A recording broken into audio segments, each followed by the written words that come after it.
à ces branches thérapeutiques s'ajoutent des branches, je dirais, prophylactiques, hein, parce qu'un bon garagiste ne se contente pas de réparer, il donne des conseils, et puis il explique, donc il peut faire des révisions. Ça, c'est vraiment la fonction, justement, l'entretien pour ne pas tomber malade. Hein. Donc ça s'appelle, Yufangfa, c'est la prévention des maladies. Vous l'avez en page 3 de votre résumé. C'est-à-dire que c'est des traitements, vous voyez, il y a des patients, on les connaît, on sait leur déséquilibre, parce qu'on penche tous d'un côté ou d'un autre. Vous voyez, il y a des restaurants en Chine dans le temps où, selon votre morphotype, c'est eux qui choisissent le menu. Donc, parce qu'il est possible de combiner la diététique avec la gastronomie, éventuellement. C'est pas trop le cas chez nous, mais... Voilà. Et donc, connaissant les points faibles ou les penchants d'une personne, on peut faire, comme on fait pour une voiture, on va retendre ou détendre un truc, on va faire des réglages. Hein, ce n'est pas des traitements, c'est des réglages. C'est-à-dire que le patient n'est pas vraiment malade, mais il y a des signes, à défaut de symptômes, qui indiquent que, tiens, on va quand même faire ça pour l'entretien. Et on sait qu'un moteur bien révisé a moins de risque de panne ou de casse. Donc ça, c'est vraiment aussi propre à une médecine qui va chercher un peu plus en profondeur, et c'était la vocation de cette médecine impériale, comme on l'a dit, que l'empereur ne soit pas malade. Et mieux que ça, il y a aussi Yang Shengfa, donc les méthodes pour nourrir la vie.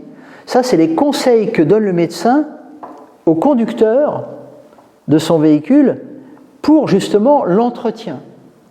Mais l'entretien, il n'y a pas besoin d'aller chez le praticien. Ça, c'est-à-dire qu'est-ce que tu dois faire ou pas faire en fonction justement de tes pathologies ou de ta tendance pour éviter de tomber malade. Donc il y a des gens, on va leur dire, mange un peu de viande, arrête de manger de la viande, bois un coup de rouge, arrête l'alcool. On n'a pas d'idée préconçue de ce qu'on va dire, ça va dépendre des besoins des gens. Hein ? Mais il va y avoir, parce que s'ils suivent ces petits conseils d'entretien, ils vont être en meilleure santé. S'ils ne les suivent pas, on va les revoir plus vite.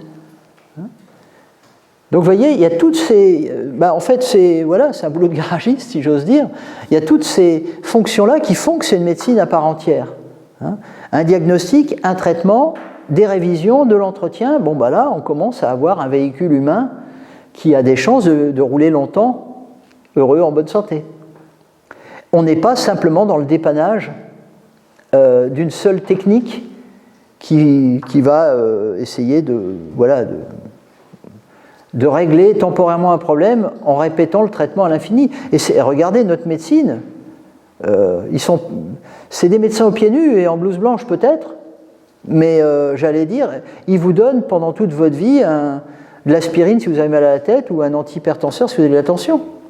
C'est de la médecine de dépannage, c'est pas de la vraie médecine. Un vrai médicament, il traite et puis on n'est pas obligé de le prendre tout le temps. Donc en fait, il y a différentes formes de médecine aux pieds nus.